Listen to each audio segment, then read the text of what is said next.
Hello hi welcome to my YouTube channel. So ಇದು Tuesday vlog ಆಗಿರುತ್ತೆ. ಇವತ್ತು ಸ್ವಲ್ಪ ಎದ್ದೇಳೋದು ಲೇಟ್ ಆಯಿತು. ಯಾಕೆಂದರೆ ಅಪ್ಪುಗೆ ಸ್ವಲ್ಪ ಕೋಲ್ಡ್ ಆಗಿದೆ. ನೈಟಲ್ಲಿ ಸರಿಯಾಗಿ ನಿದ್ದೆ ಮಾಡಿರಲಿಲ್ಲ ಅವನು. ಅದಕ್ಕೋಸ್ಕರನೇ ಸ್ವಲ್ಪ ಬೆಳಗ್ಗೆ ಎದ್ದೇಳೋದು ಲೇಟ್ ಆಯಿತು. ಇವತ್ತು ನಾನೇ ಅಮ್ಮನ್ನ ಸ್ಕೂಲಿಗೆ ಬಿಟ್ಟು ಬರಬೇಕು. ಆಲ್ರೆಡಿ ಅವಳಿಗೆ ಸ್ನಾನ ಮಾಡೋಕ್ಕೆ ಕಳಿಸಿದ್ದೀನಿ. ಸ್ನಾನ ಮಾಡ್ತಾ ಇದ್ದಾಳೆ ಅವಳು. ಈ ಕಡೆ ನಾನು ತಿಂಡಿನೂ ಆಲ್ರೆಡಿ ಮಾಡಿದ್ದೆ. ಸೊ ಲೇಟ್ ಆಗಿತ್ತು ಅಂತ ಇವತ್ತು ಶಾವಿಗೆ ಉಪ್ಪಿಟ್ಟು ಮಾಡಿದ್ದೆ.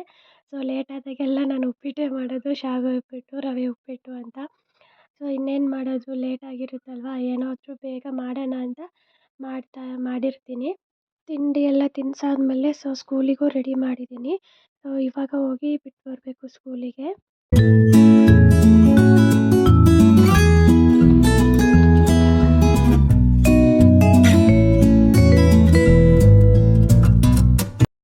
ಸೊ ಅಮ್ಮನ್ನ ಸ್ಕೂಲಿಗೆ ಡ್ರಾಪ್ ಮಾಡಿ ಬಂದು ನಾನು ಇವಾಗ ಟೀ ಕುಡಿತಾ ಇದ್ದೀನಿ. ಯಾಕಂದರೆ ಮನೇಲಿ ಸ್ವಲ್ಪ ಗುಡಿಸಿ ಒರೆಸೋದೆಲ್ಲ ಕೆಲಸ ಇದೆ.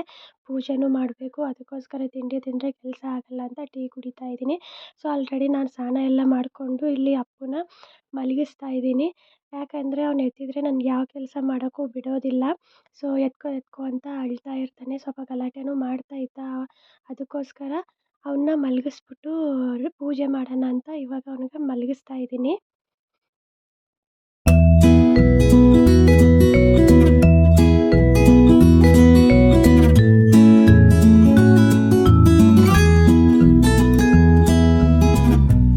ಫೈನಲ್ ಆಗಿ ಅಪ್ಪು ಮಲ್ಕೊಂಡ. ಒಂದು 15ರಿಂದ 20 ನಿಮಿಷ ತೂಗಬೇಕು ಅಂದರೆ ಮಲ್ಕೊತಾನೆ, ಇಲ್ಲಾಂದರೆ ಮಲ್ಕೊಳ್ಳೋದೇ ಇಲ್ಲ. ಸೊ ಎದ್ದಿದ್ರೂ ಸುಮ್ಮನೆನೂ ಇರೋದಿಲ್ಲ, ತುಂಬ ಗಲಾಟೆ ಮಾಡ್ತಾನೆ, ಏನೂ ಕೆಲಸ ಮಾಡೋಕ್ಕೂ ಬಿಡಲ್ಲ. ಸೊ ಅವನ್ನ ಮಲಗಿಸ್ಬಿಟ್ಟು ನಾನು ಇವಾಗ ಪೂಜೆ ಮಾಡ್ತಾ ಇದ್ದೀನಿ. ಡೈಲಿ ನನ್ನ ಹಸ್ಬೆಂಡೇ ಪೂಜೆ ಮಾಡೋದು. ಸೊ ಇವತ್ತು ಅವ್ರಿಗೇನೋ ಕೆಲಸ ಇರೋದ್ರಿಂದ ಬೇಗನೆ ಒಂದು 8:30ಗೆ ಹೋದ್ರು ಮನೆಯಿಂದ. ಸೊ ಹಾಗಾಗಿ ಮನೆ ಒರೆಸೋದು, ಗುಡಿಸೋದು, ಪೂಜೆ ಮಾಡೋದೆಲ್ಲ ನಾನೇ ಮಾಡಬೇಕಾಯ್ತು. ಸೊ ಅದಕ್ಕೆ ಲೇಟ್ ಆಯಿತು. ಸ್ವಲ್ಪ ಎಲ್ಲ ಕೆಲಸ ಮುಗಿಸೋಟಿಗೆ ಲೇಟ್ ಆಯಿತು.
ಪೂಜೆ ಎಲ್ಲ ಮುಗಿಸಿ ನಾನಿವಾಗ ತಿಂಡಿ ತಿಂತಾ ಇದ್ದೀನಿ. ಸೊ ತಿಂಡಿ ಎಲ್ಲ ತಿಂದು ಮುಗಿಸಿ ಒಂದು 10 ನಿಮಿಷ ಕೂತ್ಕೊಳ್ಳೋಣ ಅಂತ ಕೂತ್ಕೊಂಡಿದ್ದೆ. ಮತ್ತು ಟೈಮ್ ನೋಡಿದ್ರೆ 11:30 ಆಗ್ತಾಯಿತ್ತು. ಅಮ್ಮು ಬರೋ ಟೈಮ್ 12:30ಗೆಲ್ಲ ಅಮ್ಮು ಬರ್ತಾಳೆ. ಆಗಲೇ ಟೈಮ್ ಬಂದು 11:30 ಆಗ್ತಾಯಿದೆ. ಸೊ ಅಮ್ಮು ಬರೋಷ್ಟಿಗೆ ಅಡುಗೆ ಮಾಡೋಣ ಅಂತ ಇಲ್ಲಿ ಮಧ್ಯಾಹ್ನಕ್ಕೆ ಸೊಪ್ಪು ಸಾರು ಮಾಡೋಣ ಅಂತ ಸೊಪ್ಪೆಲ್ಲ ಪಾಲಕ್ ಸೊಪ್ಪು ಮಾತ್ರ ಬಿಡಿಸ್ಕೊತಾ ಇದ್ದೀನಿ.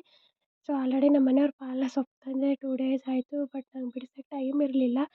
ಹಾಗಾಗಿ ಇವತ್ತು ಅಡುಗೆಗೆ ಮಾತ್ರ ಎಷ್ಟು ಬೇಕೋ ಅಷ್ಟು ಬಿಡಿಸ್ಕೊತಾ ಇದ್ದೀನಿ. ಬಿಡಿಸ್ಕೊಂಡು ಇಲ್ಲಿ ನಾನು ಸಾಂಬಾರಿಗೆ ಪ್ರಿಪೇರ್ ಮಾಡ್ತಾ ಇದ್ದೀನಿ. ಸಾಂಬಾರೆಲ್ಲ ಮಾಡಿಟ್ಟರೆ ಅಮ್ಮು ಬಂದ ತಕ್ಷಣ ಅನ್ನ ಒಂದು ಮಾಡಿದರೆ ಸೊ ಬೇಗ ಆಗುತ್ತೆ ಅಂತ.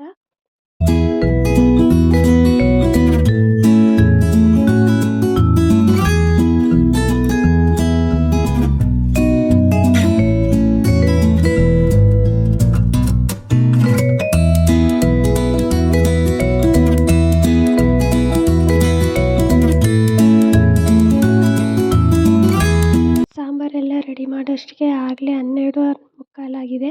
ಸೊ ಇವಾಗ ಅಮ್ಮನ ಕರ್ಕೊಂಬರಬೇಕು. 12:50ಕ್ಕೆಲ್ಲ ಅಮ್ಮ ಸ್ಕೂಲ್ ಬಿಡುತ್ತೆ. ಒಂದು 5 ನಿಮಿಷ ಮುಂಚೆನೇ ಹೋಗ್ತೀನಿ ನಾನು. ಸೊ ನೋಡೋಷ್ಟಿಗೆ ಅಪ್ಪನೂ ಎದ್ದಿದ್ದ. ಅಪ್ಪನ್ನ ಇಲ್ಲೇ ಪಕ್ಕದ ಮನೆಯಲ್ಲೇ ಬಿಟ್ಟು ಹೋಗ್ತೀನಿ. ಬಿಟ್ಟು ಅಮ್ಮನ್ನ ಕರ್ಕೊಂಬರಬೇಕು ಇವಾಗ ಹೋಗಿ. ನನಗೂ ಸ್ವಲ್ಪ ಕೋಲ್ಡ್ ಆಗಿರೋದ್ರಿಂದ ವಾಯ್ಸ್ ಅಷ್ಟು ಕ್ಲಾರಿಟಿ ಬರ್ತಾ ಇಲ್ಲ.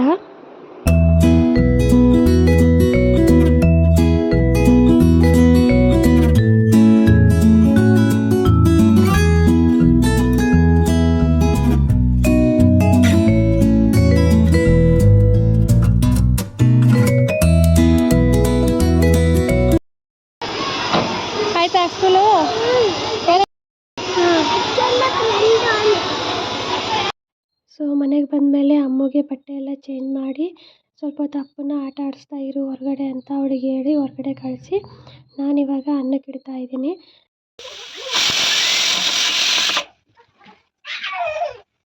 ಇವಾಗ ಅಮ್ಮಗೆ ಊಟಕ್ಕೆ ಕೊಡ್ತಾ ಇದ್ದೀನಿ. ಸೊ ಅವಳಿಗೆ ಕೊಟ್ಬಿಟ್ಟು ಆಮೇಲೆ ಅಪ್ಪಗೂ ಊಟ ತಿನ್ನಿಸ್ಬೇಕು.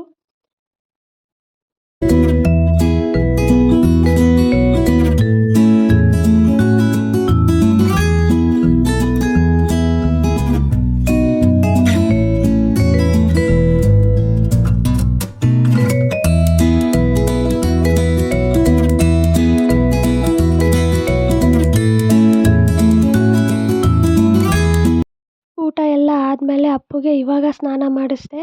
ಯಾಕಂದರೆ ಬೆಳಗ್ಗೆ ನಂಗೆ ಕೆಲಸ ಇರೋದ್ರಿಂದ ಸ್ನಾನ ಮಾಡ್ಸೋಕ್ಕಾಗಿರಲಿಲ್ಲ, ಹಾಗೆ ಮಲಗಿಸಿದ್ದೆ. ಅದಕ್ಕೆ ಇವಾಗ ಅವನಿಗೆ ಸ್ನಾನ ಮಾಡಿಸಿ ರೆಡಿ ಮಾಡಿದೆ. ಬಟ್ಟೆ ಬಟ್ಟೆ ಬಟ್ಟೆ ಬಟ್ಟೆ ಬಟ್ಟೆ ಹಾಕಿದ್ದೀನಿ ಎಷ್ಟು ಸರಿ ಹೇಳಬೇಕು. ಬಟ್ಟೆ ಮಷಿನ್ಗೆ ಹಾಕ್ಬಿಟ್ಟು ಎಲ್ಲ ಕೆಲಸ ಮಾಡ್ತಾಯಿದ್ದೆ. ಸೊ ಎಲ್ಲ ಕೆಲಸ ಮುಗಿಸೋಟ್ಟಿಗೆ ಬಟ್ಟೆನೂ ವಾಶ್ ಆಗಿತ್ತು. ಸೊ ಅದನ್ನೆಲ್ಲ ತೆಗಿತಾ ಇದ್ದೀನಿ ಇವಾಗ. ತೆಗೆದ್ಬಿಟ್ಟು ಹೊರಗಡೆ ಒಣಗಾಕ್ಬೇಕು. ಅದೆಲ್ಲ ಕೆಲಸ ಮುಗಿಸಿ ಸ್ವಲ್ಪ ಅಪ್ಪನ ಆಟ ಆಡಿಸ್ಕೊಂಡು ಮಾಡೋಷ್ಟಿಗೆ ಸೊ ಸಾಯಂಕಾಲ ಆಗೇ ಬಿಡ್ತು. ಸೊ ಇವಾಗ ದೀಪ ಹಚ್ಚಬೇಕು. ಸೊ ಅಪ್ಪು ನೋಡಿ ಮಲಗಿದ್ದಾನೆ, ಅವನಿನ್ನೂ ಮಲಗಿಸಿದ್ದೆ ಅವನನ್ನು.